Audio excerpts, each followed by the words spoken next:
Hey, happy Sunday, everybody. I'm dressed up a little bit. I'm doing some nice studio photos with my family in a bit, but I thought I'd squeeze in a quick video. We have been a fan of the shows of Taylor Sheridan for a number of years now. Caught wind of Yellowstone maybe 3 years ago. I came into it late, so caught up.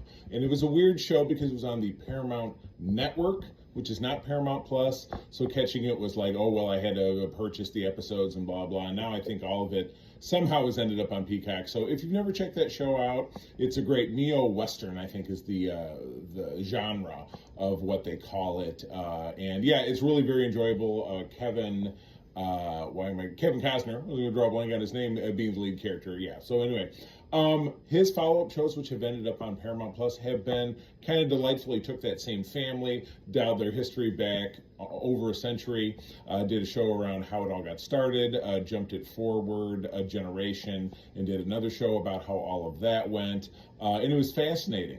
And it continued to proliferate and kind of get outside of that box of that group. But I absolutely have to say that his latest show, now in its second season, I have rarely seen a show that has nosedived as quickly as this one. So started out as a bit of a ridiculous presence. I'm talking about Landman, where it's Billy Bob Thornton, who's kind of, I think of him as Bad Santa, but he's been in many roles where he performs quite more than adequately as a dramatic actor. Well, it's just an ongoing farce about a guy who manages oil fields and all of the drama in between. But his wife is Ellie Larder, and he has very cartoonish one-note kids, and all of the dialogue is terrible, and it's just getting more and more and more ridiculous to the point that I find it kind of unwatchable. I know that April enjoys it. I'll probably sit there and still heckle it unless she tells me to shut up. But it's just the Taylor Sheridan formula has become kind of hackneyed. He seems to employ all of his buddies. They appear across his shows, meaning the same actors, which is fairly common, I suppose, with great movie directors like James Gunn. You end up seeing a lot of the same characters in his, but it's just, it doesn't miss a beat.